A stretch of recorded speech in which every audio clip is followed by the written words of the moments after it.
Hey guys, what's up? Welcome back to another video, and today we'll be taking a look at the HolyBro Shuriken X1, which is a ready-to-fly quad, but it is not one of your typical cheap, well, it is pretty cheap for what it includes, but it's not one of your regular ones that's like, it's okay. This comes with some pretty high-quality components and well put together from what I've seen in other videos so far, and this one was sent in for review by GearBest, so thanks for that. As you can see, it's still in the plastic protected packaging, so I have not opened it. So let's just get right into this here. This is supposedly pre-set up, so I will be leaving the settings pretty much stock just to see how it flies straight out of the box. And then I will be tweaking things as well as PID tuning it to see how well it can fly. But this video will just be a quick overview of everything that you get and then going through the settings to do the very minimal setup that it requires. So right away you can see we get some stickers here. This is the shape of their 180 and their 250 that they have released. All in nice color, I have to add. You get the spec sheet here. You can see everything with all the parts. If you want to order more, they lay them out, which is pretty nice there. We've got an instruction manual, V1.3. You see it's quite a few pages. It's multicolor. This is actually really nice. Looks like some nice setup. Let's see. Yeah, wow, this is really detailed. Look at this.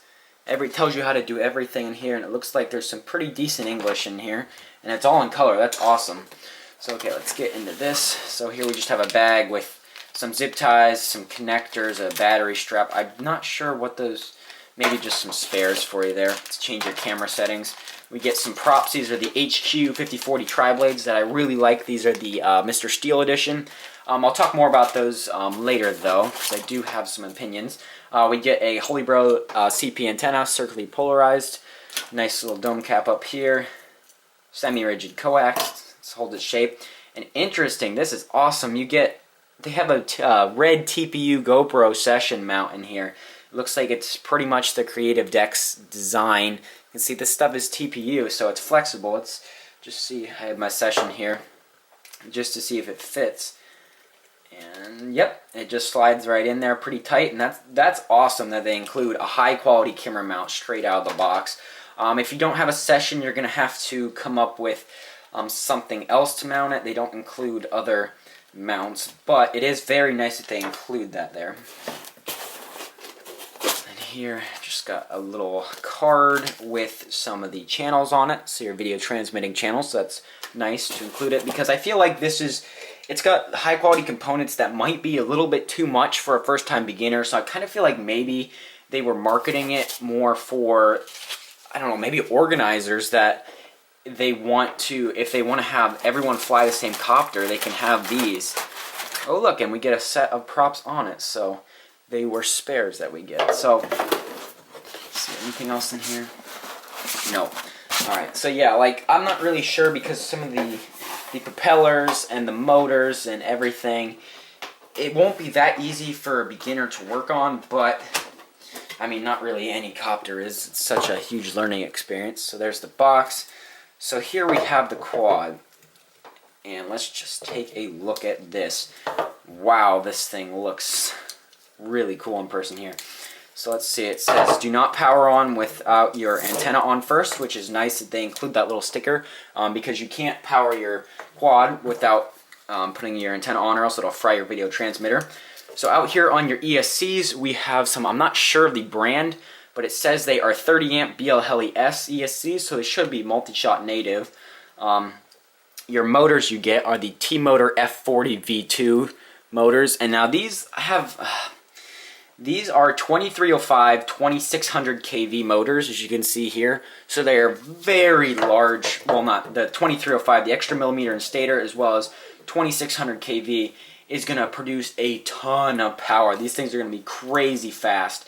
However, that's going to pull a lot of amps, as well as it might be too much for a beginner. So that's another thing. I'm not sure if they really wanted this for a beginner, as well as the HQ props here. They are super high performing props. However, they are very weak and very not very durable. So for a beginner, you're only getting 2 sets. Your first 3 crashes, and you're gonna be out of props. So I'm not sure. And as well as if we take another look at the camera here, this is a 2.5mm lens. It's a Sony, I believe it's a CCD camera, 600 TVL, so kind of like an HS 1177. We'll see how it turns out. But they have it mounted right off the bat at the 45 to 70 degree camera tilt. You can see there, so that's not 70, that's like 85.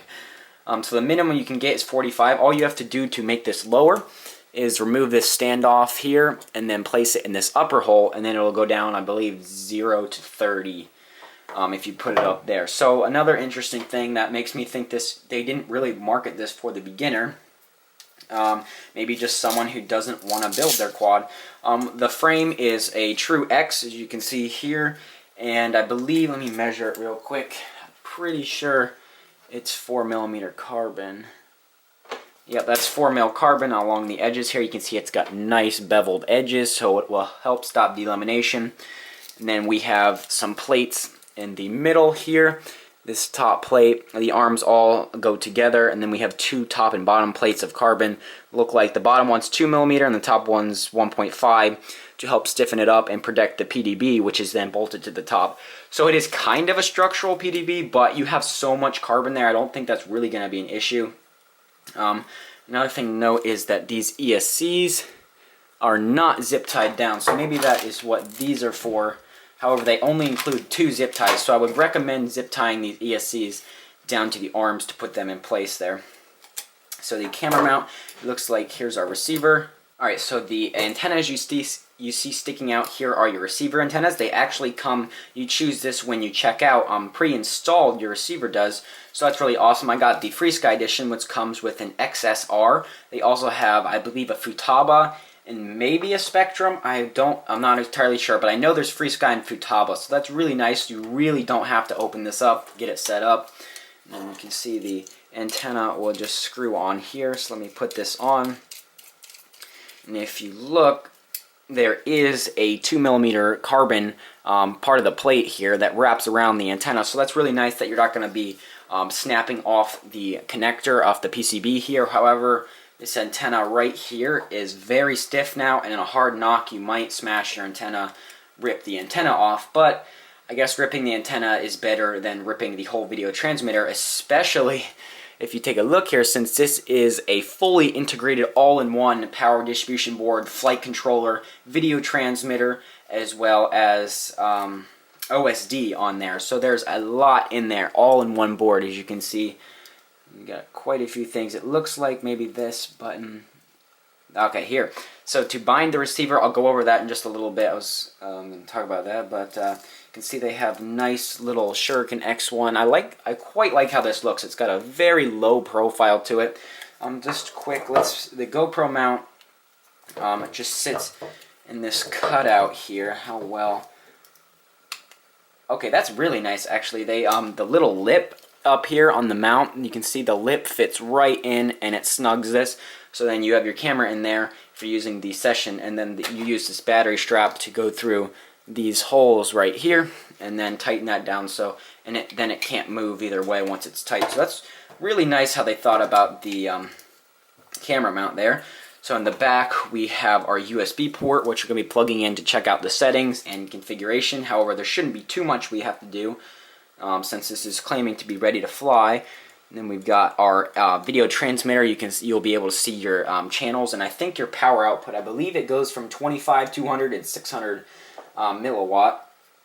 You have an LED strip that's configurable up here as well, which the manual I noticed does cover. If you look over here, it does cover how to configure the LEDs if you want to in Betaflight. And we've got our mains power connector with the XD60 Plus connector. That's nice. Solder joints, they definitely looks like they used lead-free solder. There's not very much shine to them. They're very dull, but they look like very good joints, and they're not cold joints, so that's good. So let's see, underneath here we have our battery.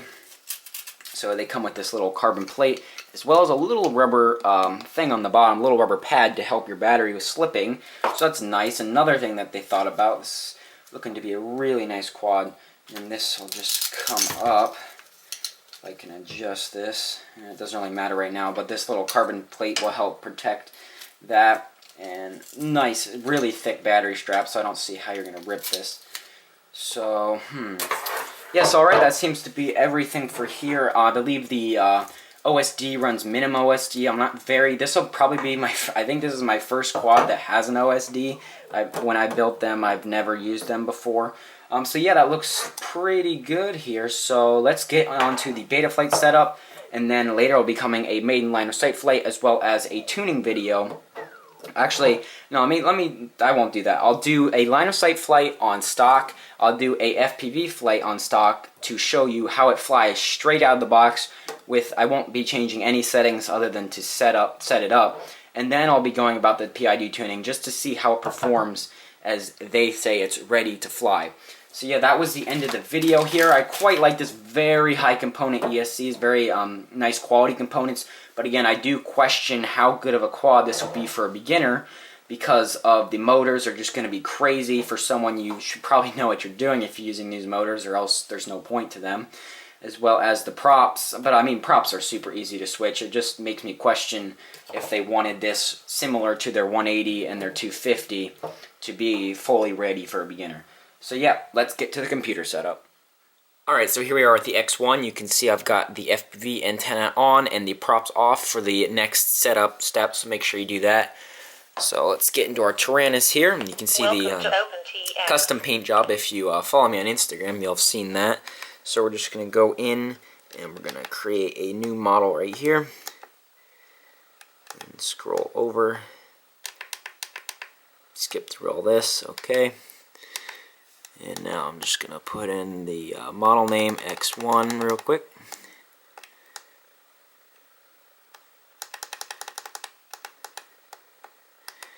There we go. Okay, so I'm going to page over to inputs, and I'm pretty sure this has, I'll set up auto level modes just because I'll show you they work. I won't really use them. But then I'm going to scroll down to S1, and I'll probably put this on this SC switch right here, and then I'll need an arming switch, so I'll scroll down and I'll flip this switch and it'll SF right there, and then page over, and then all you have to do is do that and add it, and now you should be good to go. I'm not sure if this has a buzzer in it. I think it, yeah, I'm pretty sure it does, so I'll add another one here for a buzzer. So I'll make it this switch that's spring loaded.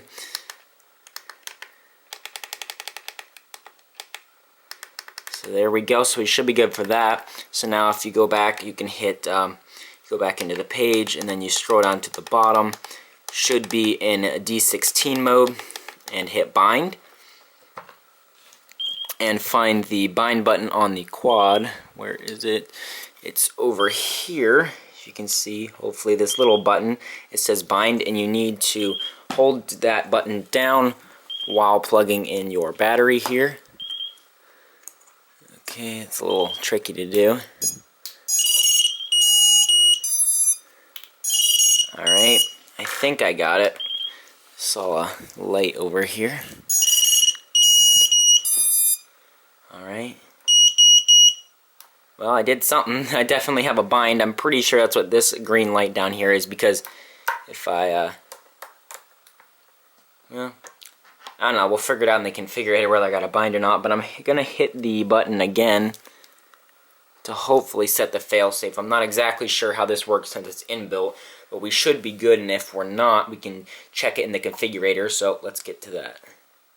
Alright, here we are back, and you can see we're now in the BL Heli configurator, which is the new Mac app. It runs on Mac, so that's awesome. I can do the screen recording from here. So make sure you have your props off. I'm just going to be checking basically just seeing what they have on here. I'm not going to be changing anything right now, but I am definitely curious what they have preloaded on here, since they say it's ready to fly.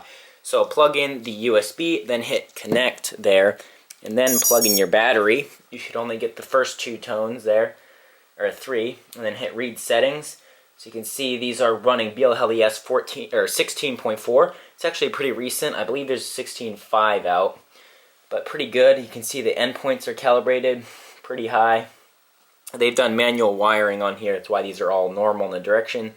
I would change a few things over here, but other than that, it looks pretty good here. So let's switch over to Betaflight. Alright, here we are in Betaflight, so let's see if it connects. And yes, it does. So I'm curious, what does this have on it? So, okay, it's running the SPF3 firmware, and it's Betaflight 3.0.0. So it's pretty new and current. That's awesome. Then it comes pre-flashed with that. It comes pre-flashed with pretty recent BLHeli-S. So let's just go through the setup. I just kind of want to look. You can see they have the accelerometer turned on here. I would calibrate that, but I don't have it on a good position. This is for our S-bus down here. Okay, they have the minimum throttle adjusted as well, so that's really nice. However, if you notice, they're only using one-shot 125 instead of multi-shot, so that's a little odd. Let's see, they're only running 2K, 1K. The CPU load's only at 9% here, so could be running higher with the accelerometer, but I'm just going to leave everything stock. They don't have air mode enabled. That's pretty interesting. Okay, so let's go over to PID tuning. Yep, these values are definitely not stock. A roll of 35 seems really low to me, though. Alright, TPA at 80? What the heck? What are they doing? 80% TPA? That's... what? There's no way this is going to fly well. How is that? Alright, let's go over to the receiver and just make sure everything's working. That we just bound this up. Alright, here we are back. As you can see, I just had to rebind. I guess I didn't get the button quite right the first time. But if you do look, this green light in here, that's the light. You can see the receiver light in there. So that's how you're able to check. So let's see, everything's centering right. Looks like my yaw needs actually a little bit of trim here. But looks like it's holding trim center pretty steady right there. So now we can check all of our... okay, so it looks like I've set the switches up wrong, incorrect. This was going to be my mode switch, but that's actually arming the motors.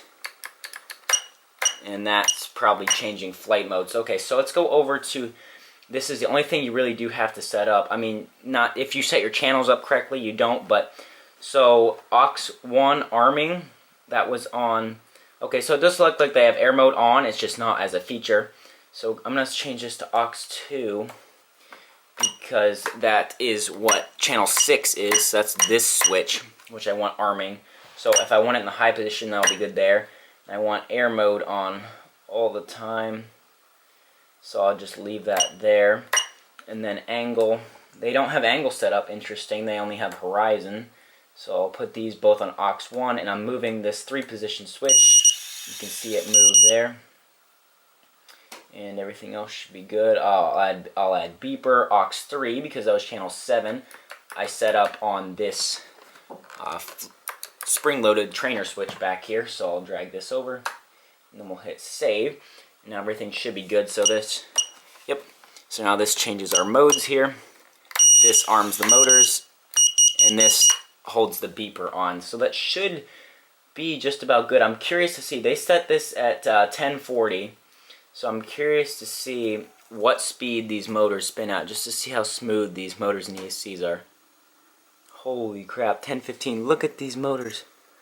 They're like literally spinning this fast. That's crazy. So they set it to 1040, as you can see there. So it's pretty slow, but I'd probably do like 1030 since these pretty good, but I'll probably recalibrate them. But let me just... they sound pretty smooth here.